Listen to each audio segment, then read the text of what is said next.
Hey YouTube, Brian LCS, thanks for stopping by the channel and this video, the Amazing Spider-Man number 91 review. As we can see on the cover, we have What Lurks Behind Door Z. We have Ben Reilly with his spider sense going off. So let's jump into the book. This book is writer Kelly Thompson, and pencils by Sarah Pacelli and Fran Galan. I'm sure I butchered those names. I apologize. So let's jump into the story. So we have Peter and Ben on Staten Island at the Beyond Supervillain Program facility. And they are basically dealing with a bunch of different villain experiments that Beyond has been creating. And, they're trying to deal with them, but Ben is still struggling with some issues with his memory and his mind that, have come about over the last few issues. But we can see they're kind of, Parker and Riley are working together, and they basically web up all of these, villains and creatures and things that are hanging around this facility. But Ben, you can see, is still struggling with his mind. He's seeing images. He sees, Peter with like a blank face, and he's basically struggling with the loss of memories and the things that Beyond has done to him.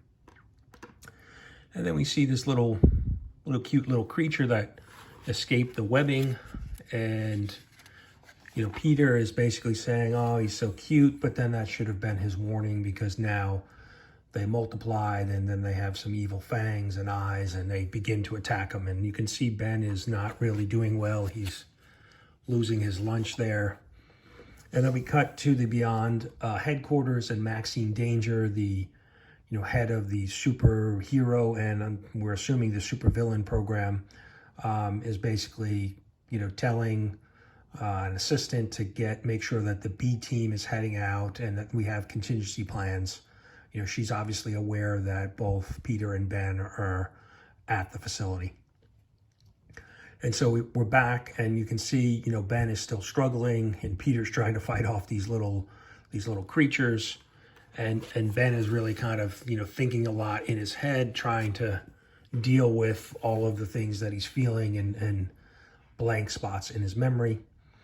And then we can see they're, trying to get it together, and, they kind of decide that they're going to, split up to try to take on some of the other things that they're facing. But Ben is still, he's having trouble concentrating, and then in comes a crash, and we have the Daughters of the Dragon, Colleen Wigg and Misty Knight. We've seen them before in some previous issues. They're on the Beyond payroll, and they were sent here to kind of deal with Ben and Peter. But when they come in, they're not ready to fight, because they have dealt with, obviously, actually in one of the previous issues, Colleen and Misty were actually training with Ben, helping him train. So they're not really on the offensive here. They kind of start to chat with Ben and Peter and try to figure out what's going on. And then they still see all of these other, creatures, and they help in kind of dealing with, all the craziness within this facility. And as we go through that, then we cut to Janine, Ben's girlfriend, and she's in a hotel in New Jersey, and she's trying to get, some answers, trying to figure out what's going on with Ben, where he is. And she basically, she's talking on the cell phone. We don't know who she's talking with. Basically says, look, I'm not going to be a damsel in distress. I'm going to go do something about it. She grabs her jacket and assumes she's heading out. And then we're back in the Beyond facility, and Ben Reilly's on one of the computer systems, and he basically is trying to find out some of the missing information in his memory, see if he can find any additional information. and he basically gets locked out. And then in steps a hologram of Maxine Danger, and she's basically, trying to convince him to come back to the headquarters and work, we can work things out. And Ben finally just realizes, look, I'm not dealing with that, but I'm going to come for you. You're the, for Maxine Danger. She's the one who basically messed with his mind, put him in harm's way, and now his main focus has shifted to just dealing with her. And, he basically makes that his top priority. And so as Parker and Colleen and Misty are dealing with the craziness and all these, villains or experiments that are running loose, Ben basically says, "Hey, look, I'm taking off. I'm out of here," and he throws some type of spider gadget which blows up this door Z, which we don't really know much about. And so Ben takes off, and then we have Peter Parker, Colleen, and Misty just basically standing at this door that is now gone, and they're trying to figure out, this kind of back and forth of like, kind of thought that something would come out already. What's going on here? What's the big, reveal? And then boom, we get an oversized lizard, and Peter Parker basically says, "Connors, what have they done to you?" And so that's where we leave off, to be continued. And we get kind of a little preview page for next issue, 92, and we see kind of a almost, a much bigger lizard than we've seen in the past, and he looks like he's got like dragon wings. So interested to see where that goes next issue. But here we are. So overall, this was an okay, kind of a little bit of a letdown compared to some of the most recent issues. There's obviously no mention of Queen Goblin in this, where she's been the front and center villain over the last few issues.